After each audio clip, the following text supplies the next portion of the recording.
Put your hands back in! Martha's scream rang out under the scorching sun. In front of the steaming barrel of boiling water stood Lily. Both of her hands were bright red, blistered, and peeling. Tears streamed down her face. Please. I cannot take it anymore. Her voice cracked. The woman standing in front of her, Martha, only smiled with contempt. Cannot take it anymore? She grabbed the girl by the wrist, then forced both of her hands down into the barrel of hot water. The boiling water hissed loudly. Lily screamed in agony. Martha let go. Lily collapsed inward, clutching her blistered hands, trembling violently. But Martha was not finished. She picked up the long leather whip hanging on the fence. Her eyes were cold as stone. Useless girl. Did I not tell you to keep your hands in the water? Lily backed away across the dirt ground. Panic filled her eyes. Please, I will do it. Just do not. The whip sliced through the air. At the exact moment it was about to strike, a deep male voice echoed from the gate. Do not touch her. The entire yard fell silent. Martha spun around. Ethan Hayes, a tall man, his cowboy coat covered in dust from the road. His eyes stopped on the girl's burned hands. Then he stepped into the yard. Slowly, calmly. Martha snapped angrily. Who are you? Ethan did not answer right away. He looked at Martha for a moment. Then he asked a question that made the entire yard freeze. How much do you want? Thank you for being here tonight. I would truly love to know how far this story has traveled. Tell me where you are watching from. And if you would like to continue this journey with me, you can subscribe to the channel. Martha narrowed her eyes at him as if she had just heard something utterly ridiculous. What did you say? Ethan took another step into the yard.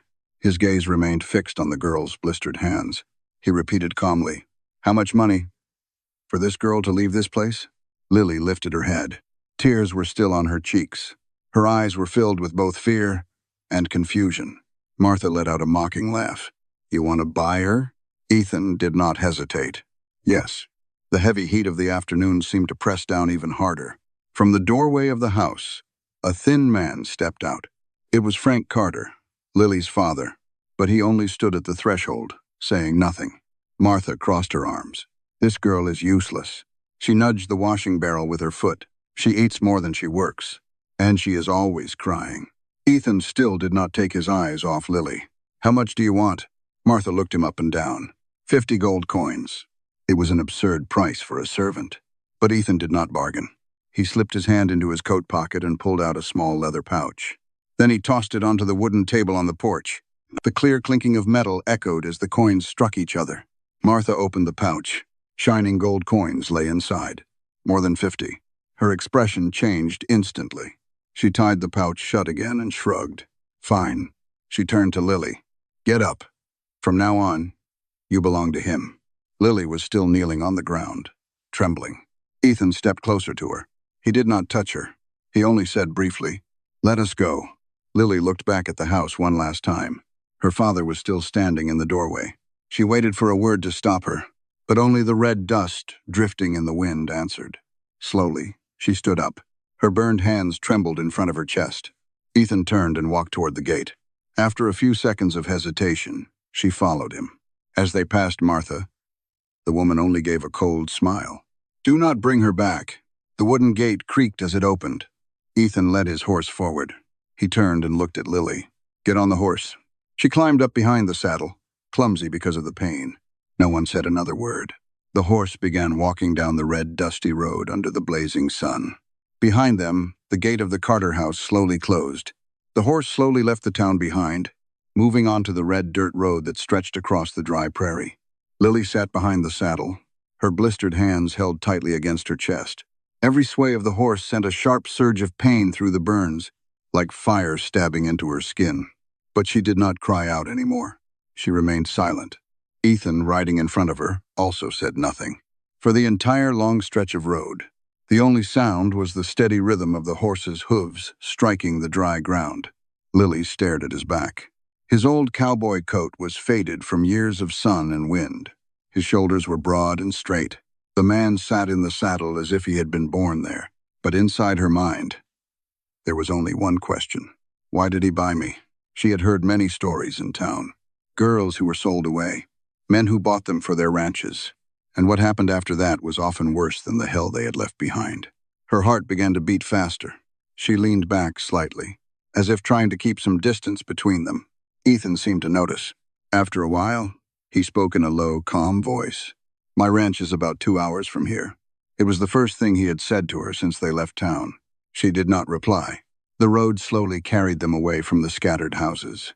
The prairie opened wide before them. Low hills covered in dry grass stretched all the way to the horizon. Now and then, a lone cactus stood under the burning sun.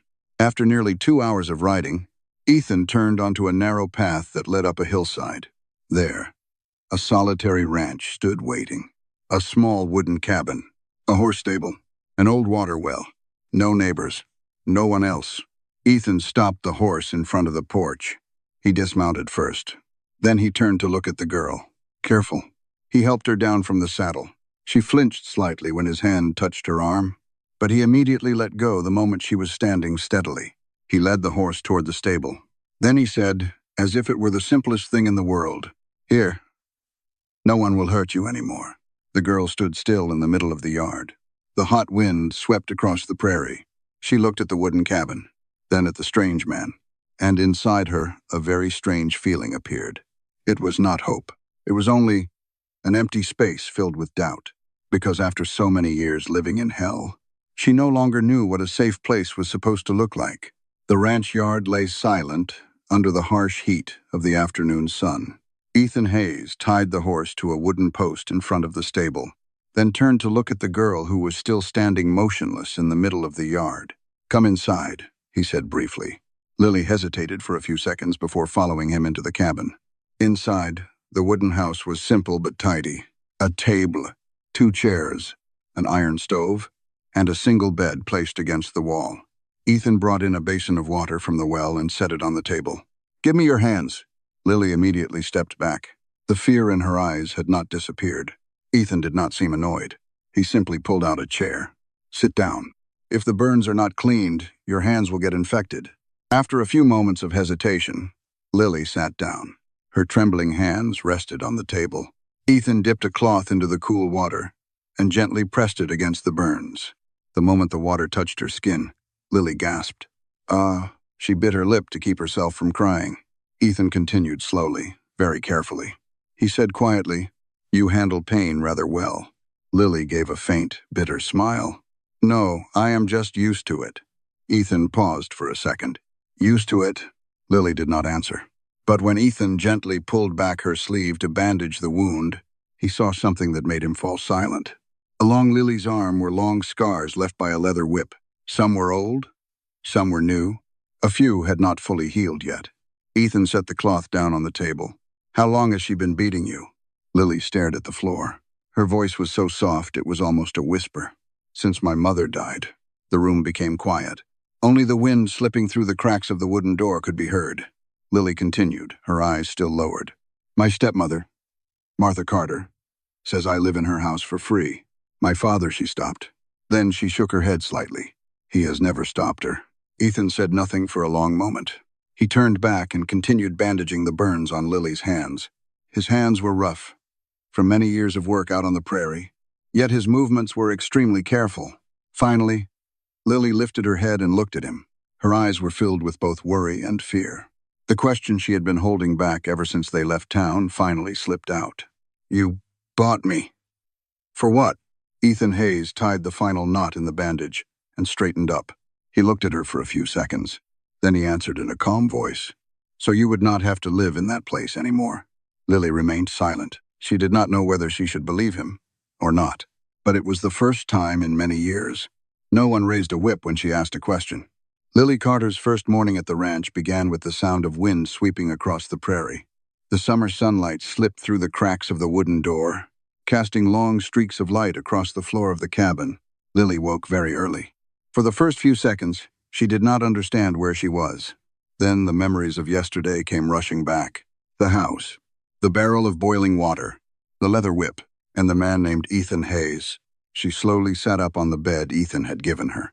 Her hands, wrapped in white bandages, still throbbed with pain, but they no longer burned the way they had before. From outside the yard came the sound of metal striking metal. Lily walked to the door. Ethan was near the horse stable. He was repairing a section of the wooden fence that had broken. His shirt was damp with sweat under the blazing sun. He noticed Lily, but he did not look surprised. "There is water in the kitchen," he said, "and bread on the table." He did not ask how she had slept. He did not order her to do anything.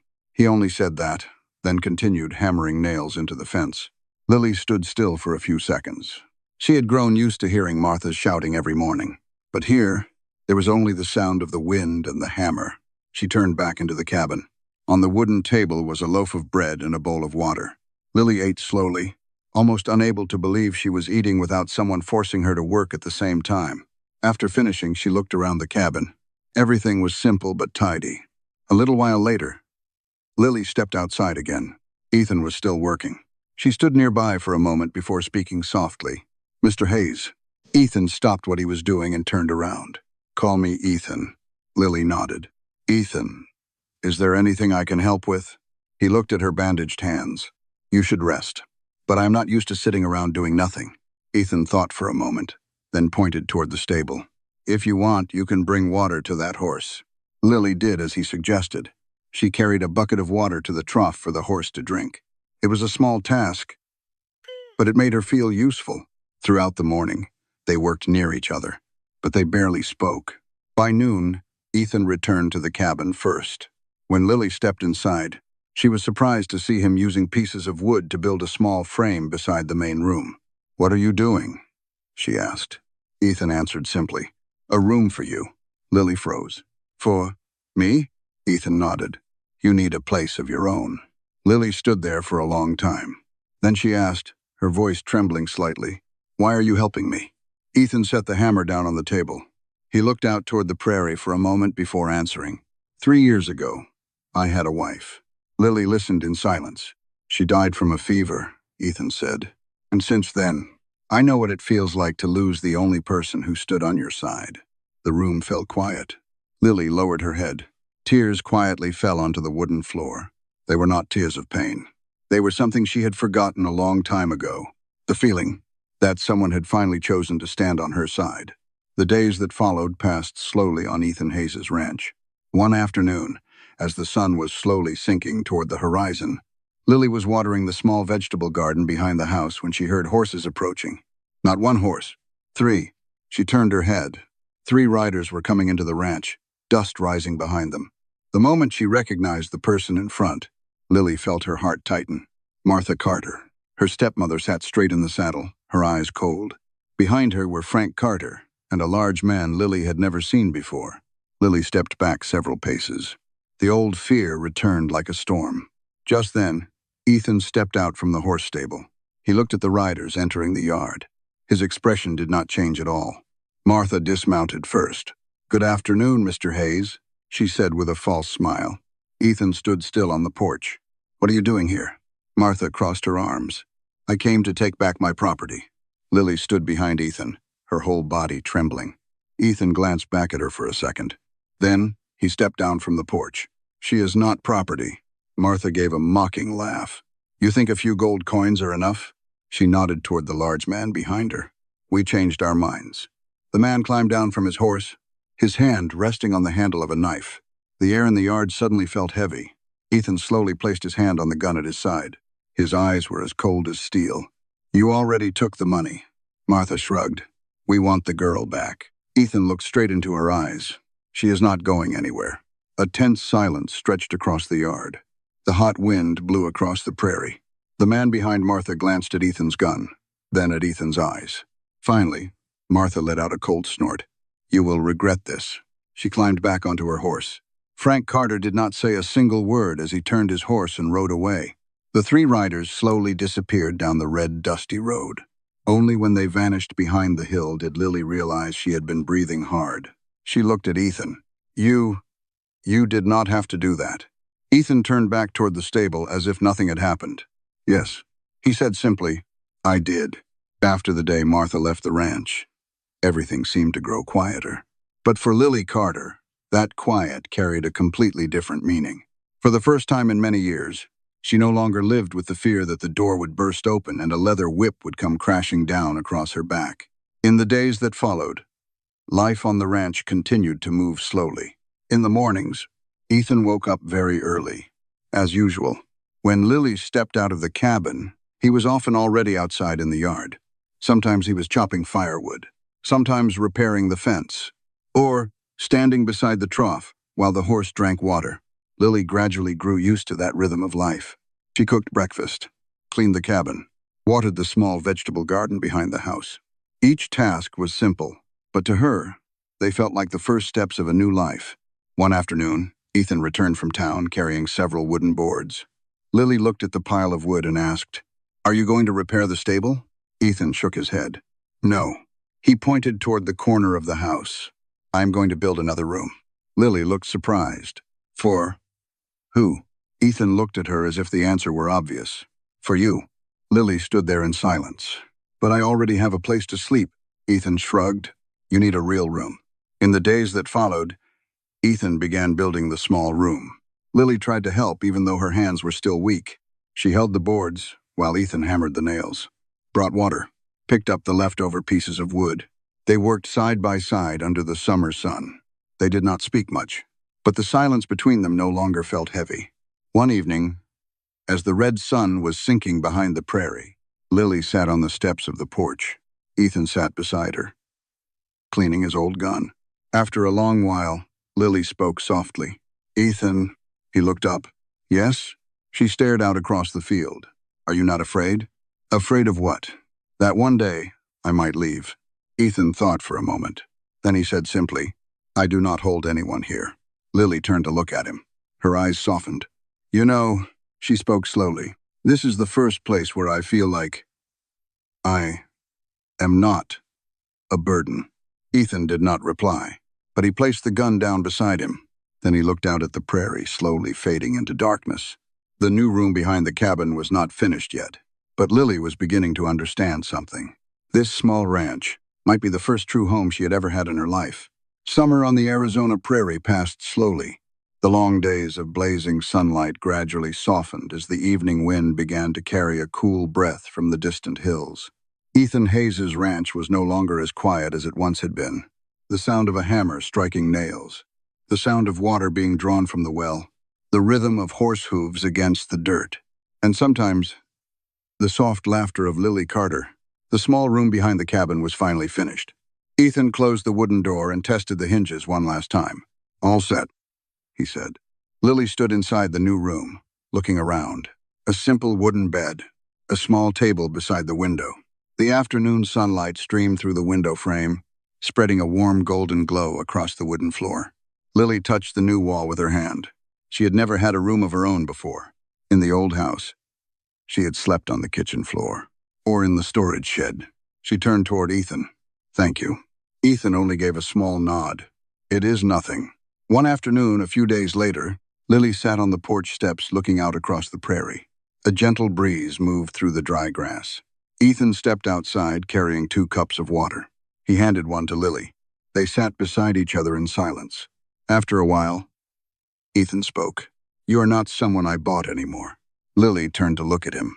Her expression was calm. "I know." Ethan gazed toward the horizon where the sun was slowly sinking behind the distant hills. "You can leave any time you want. There are many towns out there. You might want to start a new life somewhere else." Lily remained silent for a long moment. Then she asked, "What about you?" Ethan shrugged. "I will still be here. This ranch is enough for one person." Lily looked down at her hands. The burns had slowly healed. Only a few faint scars remained. She remembered the first day Ethan stepped into the Carter yard. The day he spoke a single sentence that changed her life. "Do not touch her." Lily took a deep breath. Then she turned toward Ethan. "Ethan." He looked at her. "Yes?" Lily smiled. A small smile, but steady and certain. "I do not want to go anywhere." Ethan did not say anything, but his eyes softened. The sun finally disappeared beyond the horizon. The evening wind drifted across the prairie, and for the first time after many years of loneliness, Ethan Hayes's ranch was no longer just a place to live. It had become a true home. My friend, out on that harsh western frontier, where the blazing sun cracked the earth and the wind carried red dust across endless roads, people often believed that strength came from guns, from money, or from power. But the story of Ethan Hayes and Lily Carter proves something very different. Sometimes, the thing that changes a person's life is only a small decision made in a single moment. On that day, Ethan could have turned his back and walked away like so many others. He could have treated Lily's cries as something that had nothing to do with him. But he stopped, not because of duty, not because of personal gain, simply because he could not stand there and watch a human being treated like an object. He used gold to take Lily away from hell. But what truly saved her was not the money. It was respect. For the first time in her life, Lily was treated like a human being with value, and that changed everything. The world can sometimes be cruel. There are places where pain becomes something ordinary, where people learn to live in fear and silence. But it only takes one person brave enough to say, "Do not touch her." And a life can turn in a different direction. Perhaps the true meaning of kindness is not found in grand gestures. It lies in choosing whose side we stand on when we witness injustice. Because sometimes, a hand offered at the right moment does not just save a person. It gives them a place to begin their life again. The story contains many fictional elements, constructed with the aid of artificial intelligence. The characters and events do not represent any specific person or historical event.